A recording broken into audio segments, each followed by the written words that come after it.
Perkenalkan, nama saya Sorta Dewi Marcelina Simbulun, NPM 1901010370. Saya dari grup PGA 7. Di sini saya akan memaparkan pemahaman saya tentang materi hari ini, 6 April 2022, untuk memenuhi tugas harian saya, mata kuliah kajian kurikulum matematika. Pada pertemuan materi hari ini, yaitu kurikulum 1947. Kurikulum 1947 ini baru dilaksanakan di sekolah pada tahun 1950.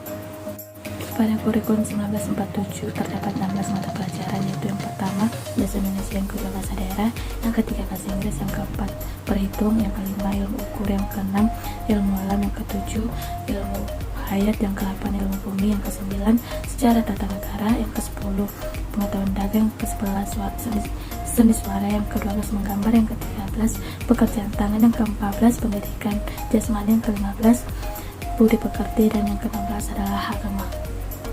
Garis-garis besar pengajaran pada saat itu menekankan pada bagaimana guru mengajar dan murid mempelajarinya. Kurikulum 1947 mempunyai beberapa karakteristik. Kurikulum diantaranya yang pertama, menekankan karakter manusia Indonesia yang merdeka, berdaulat, dan sejajar dengan bangsa yang lain. Yang kedua, mengutamakan pendidikan watak berdasarkan kesadaran bernegara dan bermasyarakat. Yang ketiga, tidak terlalu mengutamakan pendidikan pikiran.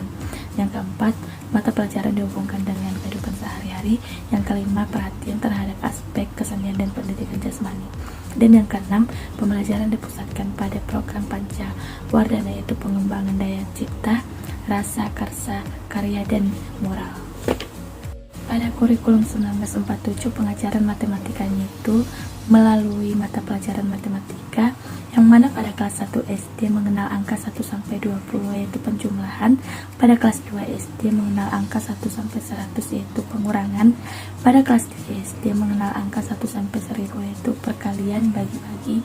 Dan pada kelas 4 SD sampai kelas 6 SD itu sudah belajar geometris, satuan panjang, satuan berat, dan lain-lain. Proses pembelajaran yang dilakukan saat itu lebih ditekankan pada pemahaman materi yang berpusat pada wilayah Indonesia. Materi-materi pelajaran yang sebelumnya berkiblat pada penjajah diubah menjadi berpusat pada Indonesia yang berorientasi pada tercapainya tujuan pendidikan nasional.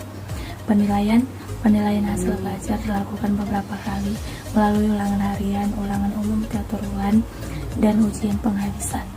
Ujian penghabisan digunakan untuk menentukan kelulusan dan harus mencapai nilai minimal 6. Ujian penghabisan diselenggarakan oleh rayon dengan soal yang dibuat oleh pusat atau inspeksi pusat SMP, Jabatan Pengajaran, Kementerian Pengajaran dan Kebudayaan. Kelebihan dan kelemahan kurikulum 1947. Kelebihan kurikulum 1947 yang pertama, mencerminkan kesadaran masyarakat sebagai bangsa yang berdaulat. Yang kedua, memiliki fungsi strategis dalam mempersatukan bangsa Indonesia.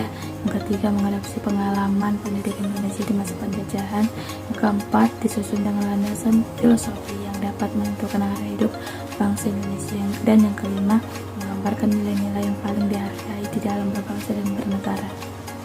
Kelemahan kurikulum 1947 yang pertama, terbayang-bayang pada penjajahan Jepang dan Belanda. Yang kedua, peserta didik sepenuhnya bergantung kepada pendidik. Yang ketiga, orientasi lebih kepada ranah afektif dan belum mengenal pada arah kognitif dan psikomotorik. Yang keempat, titik beratnya pada materi apa yang lebih tepat diberikan kepada siswa di setiap jenjang pendidikan. Dan yang kelima, belum diterapkan di sekolah-sekolah.